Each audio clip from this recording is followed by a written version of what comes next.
Good evening friends, I am doctor Shailaja Pandey और आज हम बात करेंगे प्री एक्लेम्पसिया के बारे में।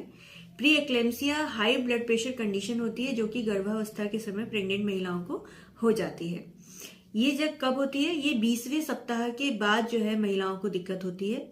इसमें क्या होता है कि प्रेग्नेंट महिलाओं का जो बीपी होता है वो काफी बढ़ जाता है, जिसकी वजह से ब्लड वेसल्स की जो दीवारें होती हैं, जो वेन्स होती हैं, उनकी दीवारों पे जो है ब्लड फ्लो जो होता है बहुत तेज होने लग जाता है और उसकी वजह से वेन्स को और ब्लड वेसल्स को नुकसान पहुंचता है।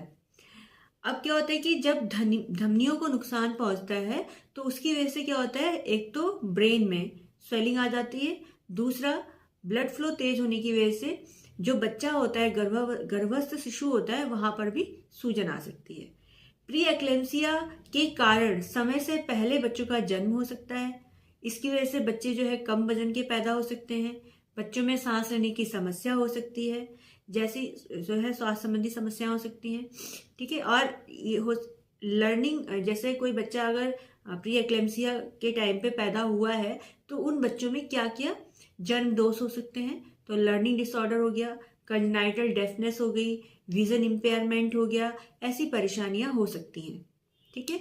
तो रेयर कंडीशन में प्री एक्लेम्पसिया जो महिलाओं में बच्चे के जन्म देने के बाद भी हो सकता है। ठीक है। क्योंकि ऐसा होता है कि अक्सर क्या होता है 48 घंटों के भीतर ये होता है। इसे हम पोस्टपार्टम प्री एक्लेम्पसिया कहते हैं। ठीक है। जनरली हमने कहा कि गर्भावस्था के समय ब्लड प्रेशर काफी हाई हो जाने की वजह से ब्लड फ्लो जो होता है बहुत तेजी से होता है, जिसकी वजह से ब्लड वेसल्स और वेन्स को नुकसान पहुंचता है। उसकी वजह से माँ के ब्रेन में इफेक्ट पड़ सकता है, बच्चे को इफेक्ट पड़ सकता है। तो ये जो है प्री एक्लेम्पसिया की कंडीशन है, वो महिला जब बच्चे को जन्म दे देती है उसके बाद भी हो सकता है, क्योंकि 48 घंटों के भीतर ये परेशानी हो सकती है। तो इसको हम पोस्टपार्टम प्री एक्लेम्पसिया कहते हैं, जो कि डिलीवरी के बाद होता है। ठीक है। इसमें क्या होता है कि माँ का जो ब्लड प्रेशर होता है वो बहुत ज्यादा बढ़ जाता है और यूरिन में प्रोटीन आने लग जाता है। ठीक है। प्री एक्लेम्पसिया की कंडीशन में हम पेशेंट का जब यूरिन टेस्ट कराते हैं तो पेशेंट के यूरिन में प्रोटीन आने लग जाता है। ठीक है। इसके लक्षण क्या हो सकते हैं प्री एक्लेम्पसिया का? सबसे पहला लक्षण वही है, बहुत ज्यादा बीपी बढ़ा होना। दूसरा, यूरिन में प्रोटीन आना। फेस, लेग्स और हैंड में स्वेलिंग हो जाना, हाथ पैरों में, चेहरे में सूजन आना। विजन ब्लड होना, मतलब धुंधलापन दिखाई देना। सीवियर हेडेक होगा, महिला में सीवियर हेडेक होगा और कंफ्यूजन रहेगा। ठीक है। कंफ्यूजन क्यों? क्योंकि मेंटल इफेक्ट्स पड़ने लग जाते हैं। मैंने कहा ना, ब्रेन में स्वेलिंग भी आ सकती है, तो महिला को जो है फिट्स भी हो सकते हैं, इसमें दौरे भी पड़ सकते हैं। ठीक है। तो पेट के ऊपरी दाहिने हिस्से में दर्द होना, नोजिया फीलिंग होना, वॉमिटिंग होना और ब्रीदिंग डिफिकल्टी होना, ये परेशानियां महिला में होती है प्री एक्लेम्पसिया की कंडीशन में, ये लक्षण होते हैं। ठीक है। अब इसके कारण क्या हो सकते हैं? ब्लड वेसल्स में एबनॉर्मलिटीज होने की वजह से भी प्री एक्लेम्पसिया की कंडीशन हो सकती है। अगर महिला का बीपी पहले से ही बहुत ज्यादा हाई रहता है तो प्रेगनेंसी के टाइम पे उसको प्री एक्लेम्पसिया की दिक्कत हो सकती है। जेस्टेशनल हाइपरटेंशन की वजह से ऐसा हो सकता है। क्रोनिक हाइपरटेंशन, मतलब लंबे समय से अगर महिला बीपी की पेशेंट है, हाई बीपी की, तो उसको हो सकता है। फैमिली हिस्ट्री, अगर पहले किसी परिवार में ऐसी दिक्कतें रह चुकी हैं तो वहां पे भी ये रिस्पॉन्सिबिलिटी हो सकता है कि प्री एक्लेम्पसिया उसकी वजह से हो। अगर जो महिला है वो डायबिटिक है तो वहां पर भी प्री एक्लेम्पसिया के चांसेस रह सकते हैं। अगर महिला के ट्विंस है, ट्रिपलेट्स हैं, एक से ज्यादा अगर बच्चे हो रहे हैं तो वहां पे प्री एक्लेम्पसिया की कंडीशन हो सकती है। ऑटो इम्यून कंडीशन अगर सही नहीं है, सच एज ल्यूपस। ठीक है।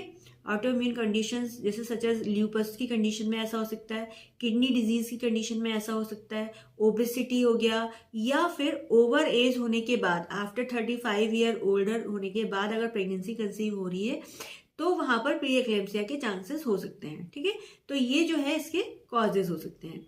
कॉम्प्लिकेशंस क्या हो सकते हैं? अगर आप प्री एक्लेम्पसिया के टाइम पर प्रिकॉशन नहीं लेते हैं, आप उस टाइम अपना ट्रीटमेंट नहीं कराते हैं, तो आपको क्या क्या कॉम्प्लिकेशंस हो सकते हैं?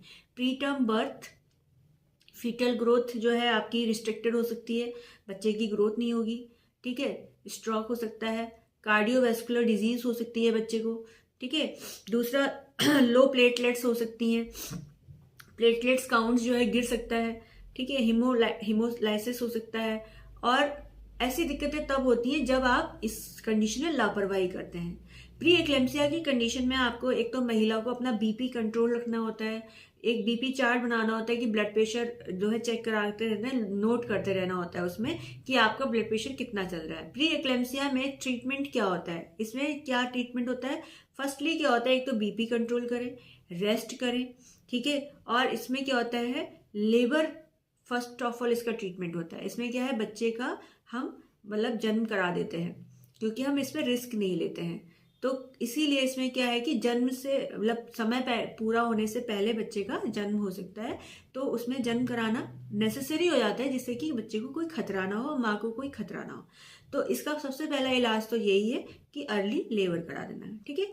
इसके अलावा जो है बीपी कंट्रोल करके रखें, रेस्ट करें, और आपका जो है यूरिन टेस्ट होता रहना चाहिए, यूएसजी कराएं, ठीक है। और आप जो है जो आपका थायराइड टेस्ट कराएं, फिजिकल प्रोफाइल कराएं, बायोफिजिकल प्रोफाइल करा लेनी चाहिए, ठीक है। एंटी कन्वर्जेंट मेडिसिन देनी पड़ती हैं, बिकॉज क्या है इसमें दौरे पड़ सकते हैं, सीजर पड़ सकते हैं पेशेंट को, महिला को, तो वहां पर हमें बहुत ज़्यादा केयर करनी होती है। महिला को अकेला नहीं छोड़ना होता है, अकेला इधर उधर नहीं जाने देना होता है, ये चीज़ें हमें देखनी पड़ती है। बेबी एस्प्रिन हम दे सकते हैं गर्भावस्था के समय, अगर प्रारंभिक अवस्था है तो उसमें हम उसको दे सकते हैं, ठीक है।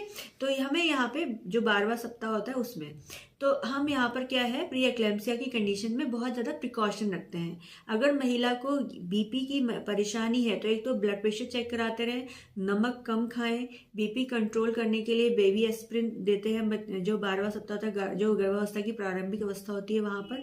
कई बार ये है कि कंट्रोल हो जाती है कंडीशंस, ठीक भी हो सकता है, और कई बार ये दिक्कतें बढ़ भी सकती हैं अगर आप लापरवाही करते हैं तो यहाँ पर आपको बहुत प्रिकॉशन लेना होता है, और ऐसी महिलाओं को बहुत ज़्यादा केयर की जरूरत पड़ती है। Thank you so much, take care all of you. अगर आपको ये वीडियो अच्छी लगे तो चैनल को सब्सक्राइब करें। वीडियो में आप कोई भी सवाल मुझसे पूछ सकते हैं रिलेटेड टू हेल्थ। अगर आपके स्वास्थ्य संबंधी कोई समस्या है तो आप मुझसे सवाल पूछ सकते हैं, सजेशन ले सकते हैं। और अगर आपको मुझसे डायरेक्टली बात करनी है ट्रीटमेंट करने के लिए या कोई सजेशन लेने के लिए हेल्थ के लिए, तो आप कॉल फॉर मी ऐप, मेरा कंसल्टेशन ऐप है, आप उस पर मुझे कॉल कर सकते हैं और मुझसे बात कर सकते हैं अगर आपको कोई हेल्थ इश्यूज हैं तो। Thank you so much, take care.